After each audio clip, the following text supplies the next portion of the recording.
عسلامتكم، إن شاء الله تكونوا بألف خير. اليوم رجعت لكم بفاية من واسر وموزوز يعمل 66 كيف، حاجة زمنية بنينة على الآخر مجمرة في الفور. تجي كل كعبة وحدها تعمل الكيف.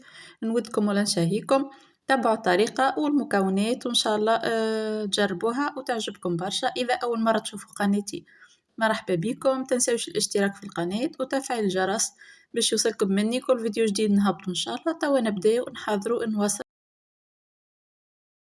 في المقفول. حطيت كونتيتي باهية نتاع زيت هكاكا نص كيس، عندي صحيفة صغيرة حطيتها معبية، وانتم تنجموا تعملوا نص كيس ولا صحيفة صغيرة كيما عملت انا. باش نقلي فيها قرينات فلفل حسب افراد العائلة متاعكم، تنجموا تزيدوا وتنجموا تنقصوا. يعني الفلفل اللي عندي لهنا حار.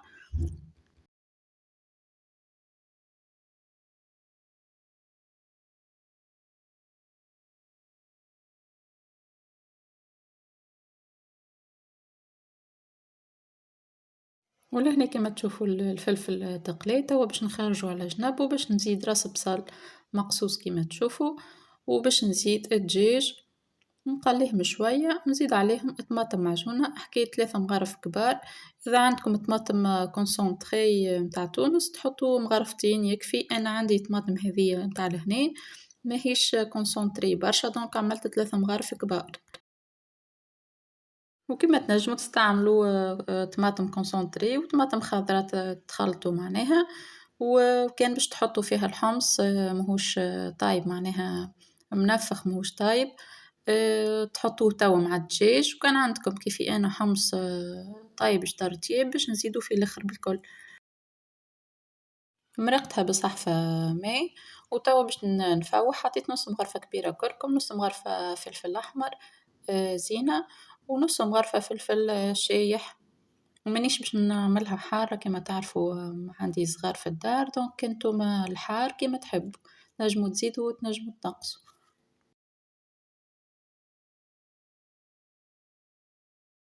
وزدت لهنايا نص مغرفة ملح، والملح حسب الذوق ديما نزيدو بشوية ومن بعد نشوفو كان ناقص نزيدو مغرفة صغيرة فلفل أكحل.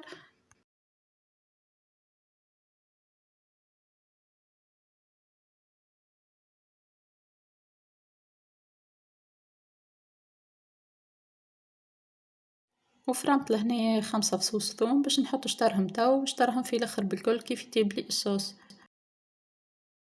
باش نزيد 3 أوراق رند وباش نبرق توا بيترامي ونخلي هاك الدجاج يطيب. وباش نحط زادة سفناري خاطر فرد طياب هي والدجاج.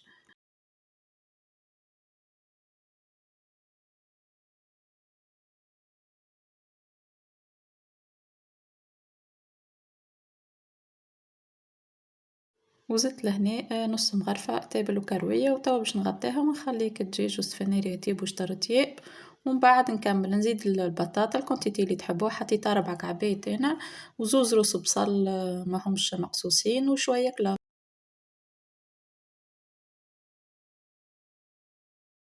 ونتعداو ونفوح النواصر متاعنا. تو باش نحط فيها شوية ملح، نص مغرفة صغيرة هكاكا، شوية فلفل أكحل و4 مغارفة زيت والا أكثر حسب الكونتيتي اللي باش تحطو نتاع النواصر. حطيت لهنا 700 غرام أنا، نحبها تفضل لي شوية خاطر الصغار يحبوها كي تبات.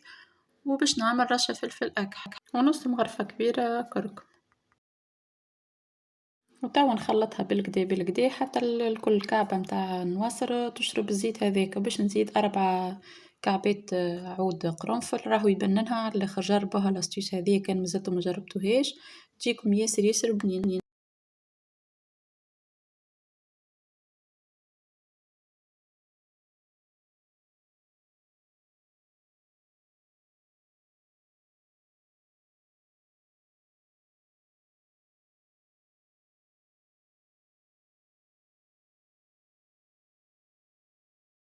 وتوا باش نفرغها في الكسكاس ونحطها تفور.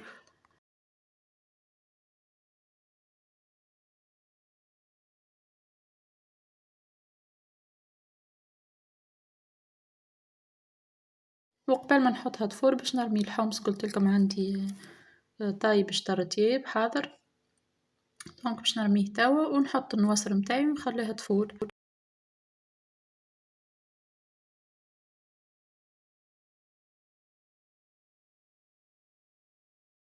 وكيما تشوفوا لهنا الكعبة متاعي دارت هكا شوي، دونك النواصر متاعي حاضرة فارت، توا باش نحطها في الصحفة هاذيا كبيرة، باش نصب عليها الصوص بالقدا، ومن بعد باش نحطها في الفور.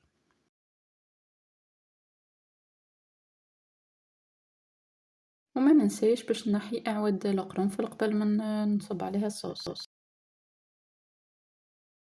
وهذه طريقتي في تحضير النواصر، ما نفورهاش مرتين البنات، راهو نفورها مرة واحدة ومن بعد نحطها حكاية 4 دراج في الفور بعد ما نسقيها بالقدا بالقدا بالصوص، نخليها تشرب هاك الصوص هذاكا حتى لين تطيب الكعبة بالقدا، ومن بعد نخرجها نزينها ونرجعها للفور.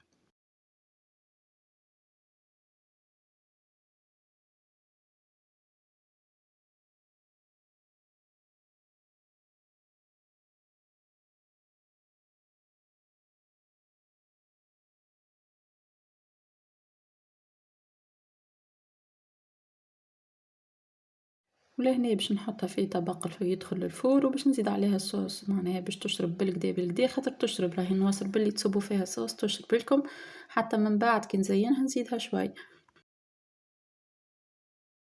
وتوا بعد ما نكمل نحط عليها صوص بالقدا بالقدا كونتيتي باهية، توا باش ندخلها للفور نخليها 4 دراج هكاكا ولا أكثر شوية حتى لتطيب الكعبة بالقدا، وقبل ما نحطها نغطيها بالألمنيوم ولا طبق ولا أي حاجة، ولا كان عندكم طبق يدخل للفور يتغطى نغطوها باش ما تيبسش الكعبة وتشيح من الفوق وتتحرق.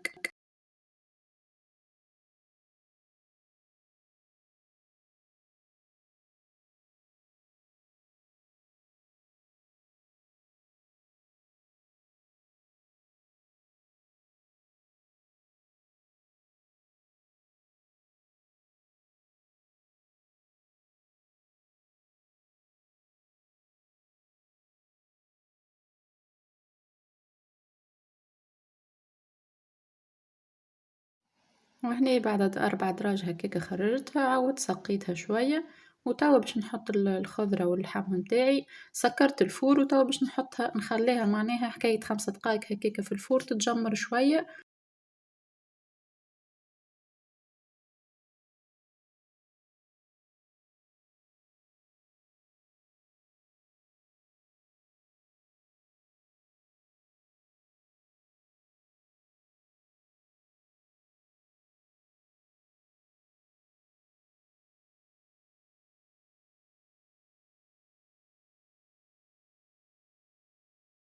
وكيما تشوفوا تجي تشهي نودكم ولا نشهيكم طايبة وكل كعبة وحدها شاربة صوص بالقدا، ماهيش معجنة ماهيش يابسة، نودكم ما نشهيكم جربوا الطريقة واحكموا وحدكم، نشوفكم إن شاء الله في وصفة أخرى متنوعة بين مالح وحلو.